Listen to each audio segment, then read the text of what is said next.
Hello everybody and welcome to this video. Here we want to be talking about healing low self-esteem. And there's a great chance that you are watching because either you feel you suffer from the symptoms of low self-esteem, or you're in a relationship with a partner who does, or you have a friend or family member that you would like to help with, and that's why you're seeking out this information. Anyway, my goal for this video is that we have absolute clarity about what to focus on, because there are so many things around the topic of low self-esteem, it's hard to figure out what to focus on, but our goal is to have absolute clarity, plus to understand how the healing process actually works. So you have the pathway laid out and you basically then just need to walk that. How cool would that be? You know? And for that reason, I've put together a healing meditation that you find in the video description below. What this video here cannot give you is a deep emotional process where healing happens on an emotional level, where the resolution happens. What the healing meditation cannot give you is the necessary understanding that needs to come up front. So they two go together, and I hope you will check that out. It's in the video description below. Now let's start with the video. What we first of all have to understand when we're talking about healing low self-esteem is symptoms and patterns.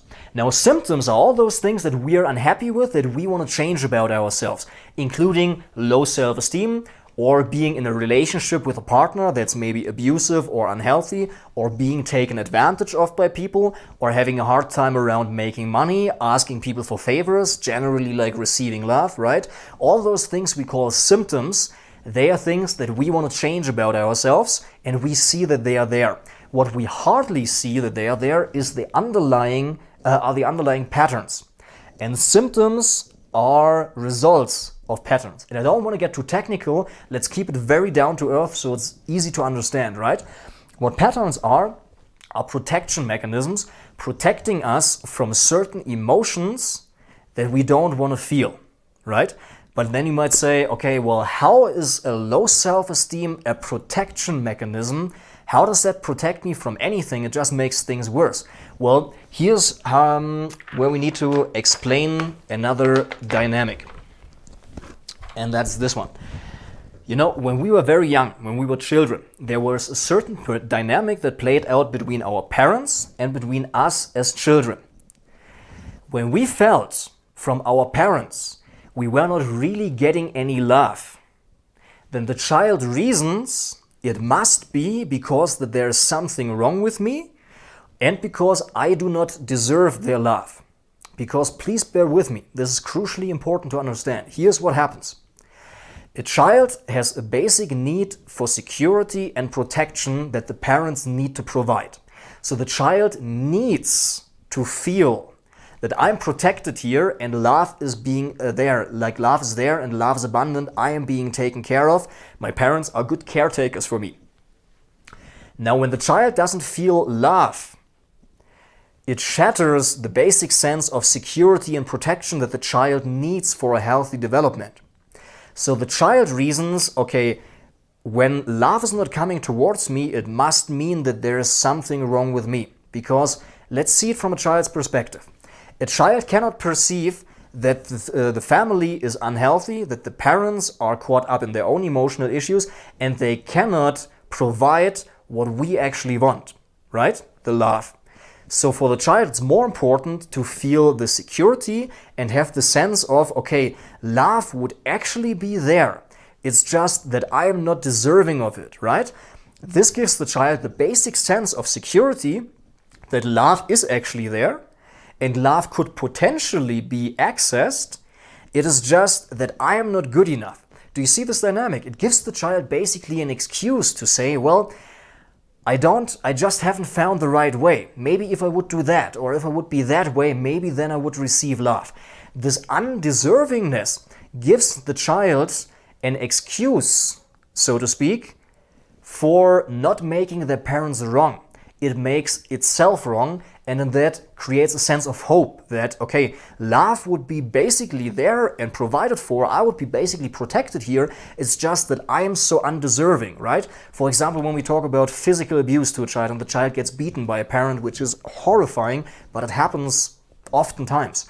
It is inconceivable for a child to see, okay, my parents are messed up, they beat me because they have their own anger issues. It is much more, the child can cope with that much better when it sees There's something wrong with me. There's something that I must have done so that I deserve being treated this way, right? It gives the child still the sense of basically my family is okay, my parents are loving, it's just because I'm so terrible and wrong that I deserve to be treated that way. It gives the child still the sense of hope, the sense of wholeness and the sense of security in the family environment that it basically needs. Now, our low self-esteem, we said, protects us from the emotions that we didn't want to feel. And the emotions that we didn't want to feel is this sheer terror, right? That there's some basic insecurity in our family, in the sense of things are insecure, things are unstable, things are emotionally very, very volatile. The child cannot conceive that.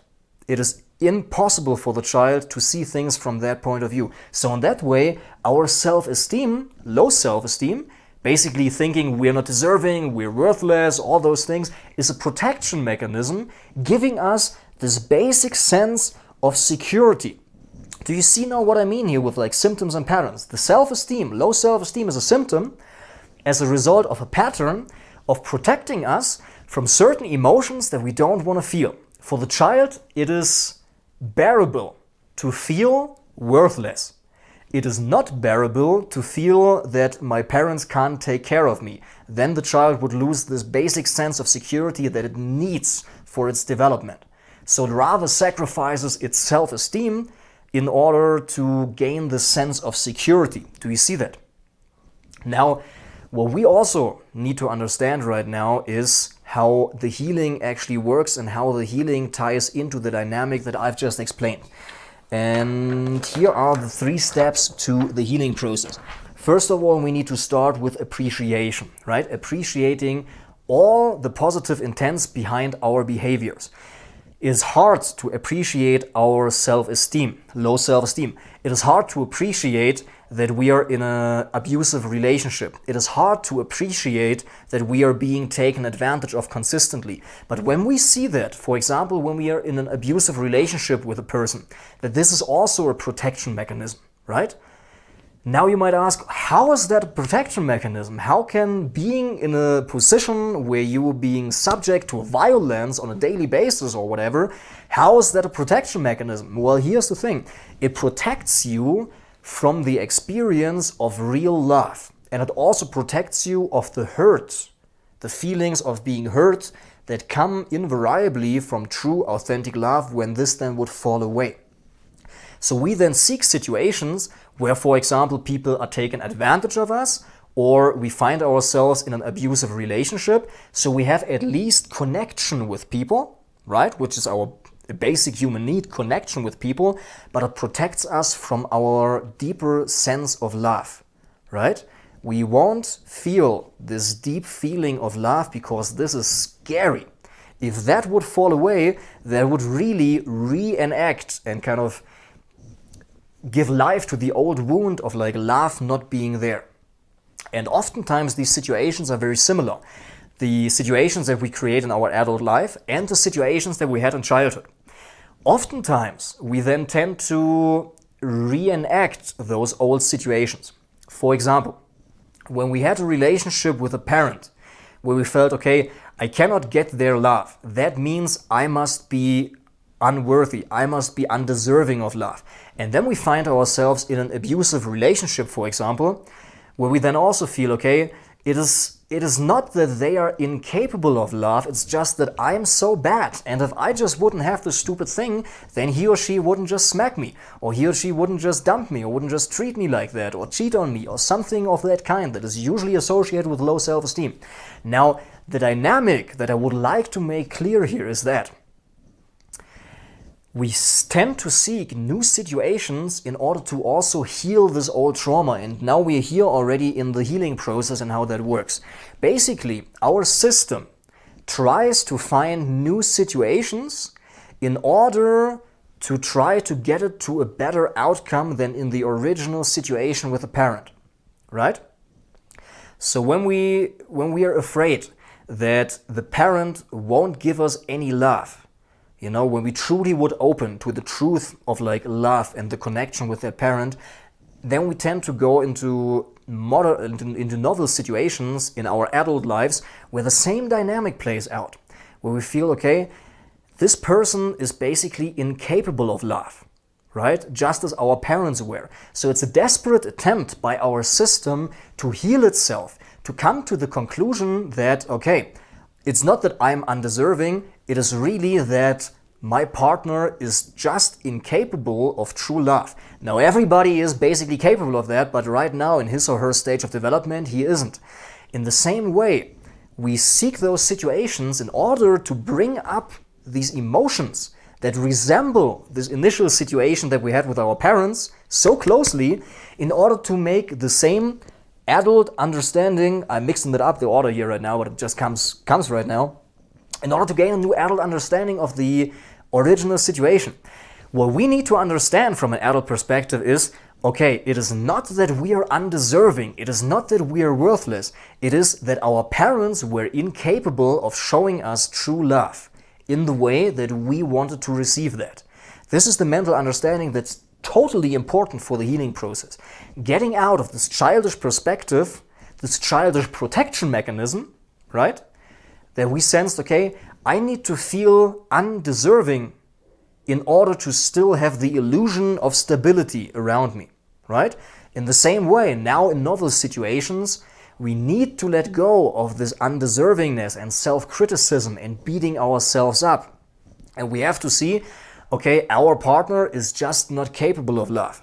And it is a protection mechanism in order for me to not be exposed to the fears that come with true love, right? This is also part where we will be going through in the healing meditation, feeling through those feelings and opening up to the love, right? So I want to go through those 3 steps now once again in order, so that we have a clear-cut understanding of like what is the healing path that I've promised you earlier in the video. First of all, we need to start with the appreciation, right, of our patterns. That our patterns had a positive intent. Back then, here, right, our low self-esteem protected us, gave us this basic sense of security, so we as children had at least a more or less, I don't want to say healthy development, but it was necessary for a child's development to have this sense of security. So we were incredibly smart coming up with this self-delusion that I'm undeserving in order to meet our top need of security. It was a positive intent and it served us, but doesn't serve us now anymore. And this is how we need to come to the mental understanding, the adult understanding from a mental perspective, seeing that our parents did do those things to us or withheld love or whatever that might be because they were incapable of really showing that in a mature way. It is not because there was something wrong with us, not because we were undeserving of love, is what because they were incapable of showing that. And coming from this mental understanding, this is healthy blaming, right? It is not accusation, but it is healthy blaming and giving the responsibility where it belongs. Because what we tend to do with low self-esteem is taking all the responsibility on our shoulders and do everything for other people and nothing for ourselves. And this is an imbalance. So we need to give the responsibility to our parents, also in novel situations to our partner, and see, well, look, I can do my part, but it's like 50-50 or 60-40, 70-30, whatever you work out, but it's like 2 people working together in this relationship, and you have to do your part as well. So only by seeing, if I wouldn't have said that, then he wouldn't have beaten me or smacked me or wouldn't have cheated on me. This is one-sided responsibility, and with healthy blaming, we need to give that back to the other person. So this is the mental understanding that also now needs to happen. And then the healing meditation. Now, I can't say it enough. I've put together a meditation with everything in there that I've learned with my work with people here in Cusco, Peru, where I live. And it has helped many people in this process, and I believe it can help you too. All you need to do is go in the video description and let me send it to you. It's for free. I don't charge anything for that, so you get it and you can go through this process. What I would like to ask you now, if you have gotten anything out of this video, that you would share your most important insight. Of course, that would help me reach more people when there are comments under the video, but also it will help other people who are in the same process, because you know exactly what it's like, very likely so, otherwise you wouldn't be watching this video, very likely so, what can be the pain of low self-esteem. And when you can share your breakthroughs, you can help somebody else. Now, if they comment back or not, it doesn't quite matter.